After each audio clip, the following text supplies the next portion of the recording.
second in recent history assassination attempt on President Trump. This comes yesterday outside as he was playing golf.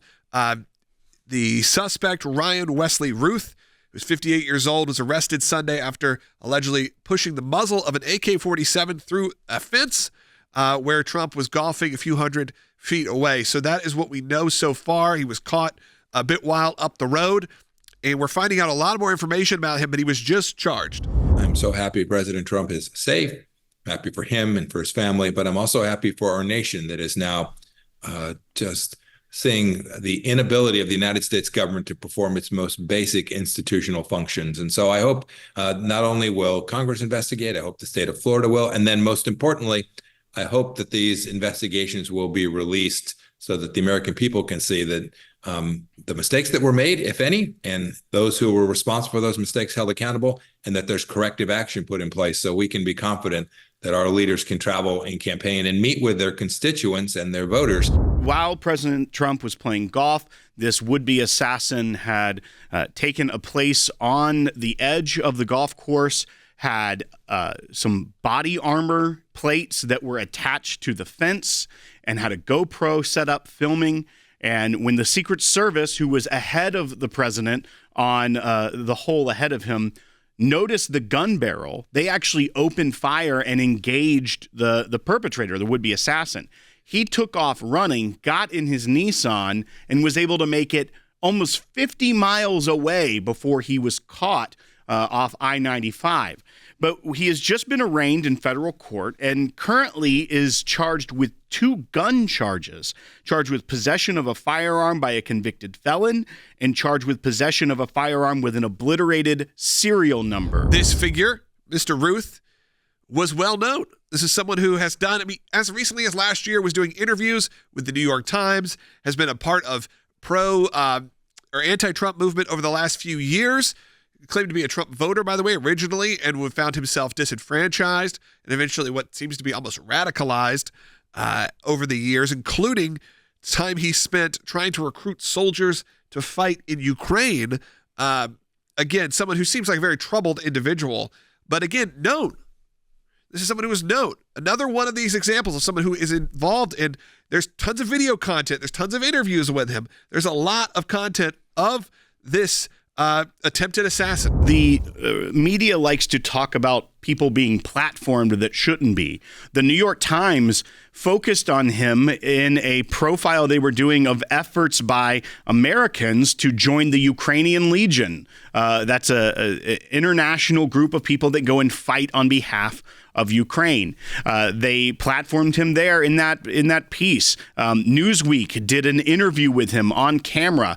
And then this is also another one where, much like the BlackRock ad that had the assassin crooks, it featured prominently the Azov Brigade, which is the Nazi brigade within Ukraine that has gotten so much criticism over the course of this war.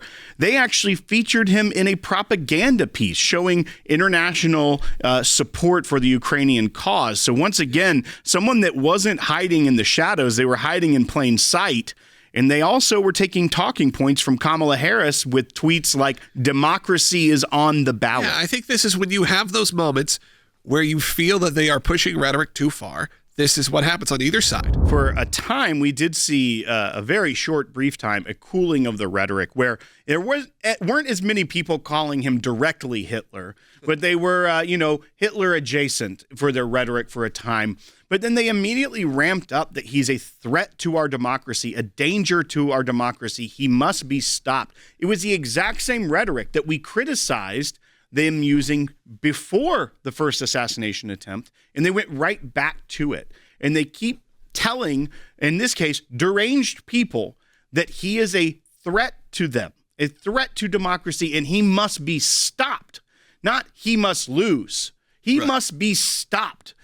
That tells people that are already inclined to this sort of deranged behavior, it's granting permission to some degree of when you hear that rhetoric, it can set in motion things like what we saw over this weekend and just 8 weeks prior, where someone decides, I'm going to take this in my own hands and I'm going to be the hero. That isn't the answer. He says things like your campaign should, he was talking to Biden and to Harris, the campaign should be called something like KADAF, Keep America Democratic and Free, and democracy is on the ballot.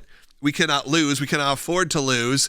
Or we can't afford to fail. The world is counting on us to show the way. These are the type of situations when you have people who are willing to take what you're saying, though it may be, verbose. It may be this, you're talking, puffing everyone up.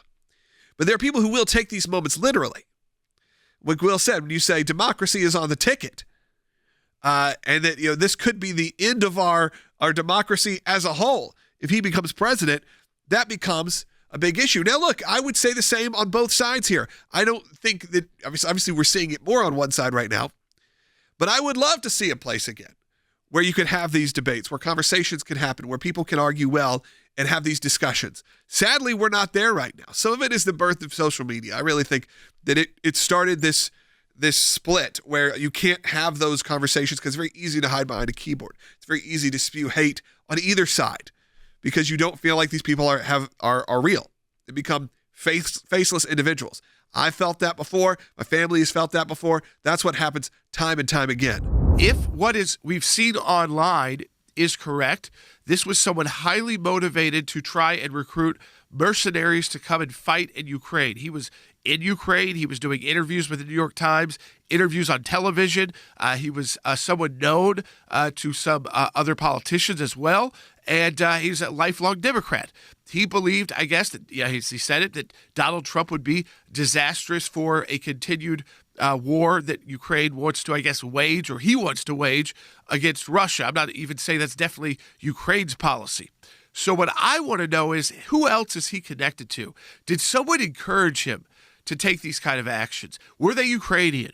I'm not even saying they were Ukrainian government, but, and I'm not trying to again, make statements that we can't back up yet, but because we have a failed assassin, which is not the usual situation, because we have a living failed assassin, we've got to find out, is he really doing this all by himself? One of the things that was reported by when the New York Times platformed this individual in their profile on foreign fighters in Ukraine, one thing that this individual was reportedly working on was getting former Afghani fighters, trying to get them passports through Pakistan, fraudulent passports, to get them to Ukraine to fight. So now you're looping in the Middle East, and you have to wonder, what other contacts, what negative contacts? There was one fighter that was in Iran, apparently. And we know that he had also spoken positively on social media of Iran. Was Iran able to get to this individual? Those are the type of things that we know the federal government has to get to the bottom of to figure out who this guy was.